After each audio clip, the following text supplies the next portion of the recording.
ठीक है उतनी का रहे मुझे दिल की बीमारी है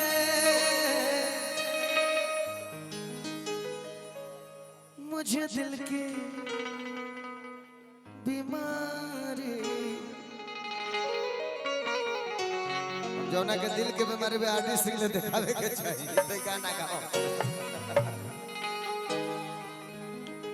एक लाइन बड़े बड़े भाई का फरमाइश है उसको हम लोग सुनाते हैं। नवजिया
ये पुरस्कार मोहन इलेक्ट्रिक धर्मेंद्र ट्रेड्स की तरफ से पुरस्कार है। होलसेल एंड रिटेल बड़े भाई हमारे भैया ने पुरस्कार दिया है। नियर ट्रेनिंग स्कूल पहुंची सतवरा पलामू झारखंड से। कभी टुकड़ा बदला कभी कांच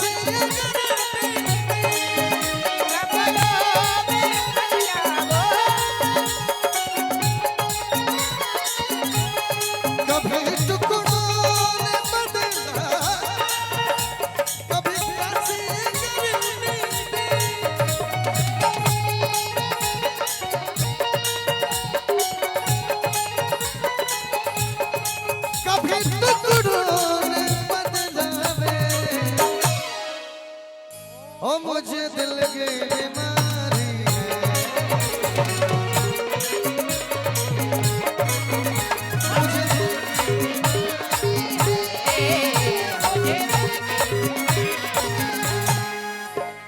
बड़े भाई निखिल पाठक जी की तरफ से हजारों हजार रुपया पुरस्कार मैं प्रणाम कर रहा हूं आपको कोटि कोटि नमन कर रहा हूं।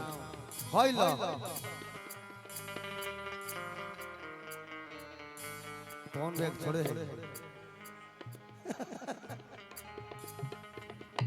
अभी बहुत सारे कलाकार हैं सब सही बात। ये सभी कलाकारों को गवाना है आप लोग भी इस बात को ध्यान दीजिए। इनकर फरमाइश सुन ले। याद कर जगिया कुमार रहलो पिया बस पगले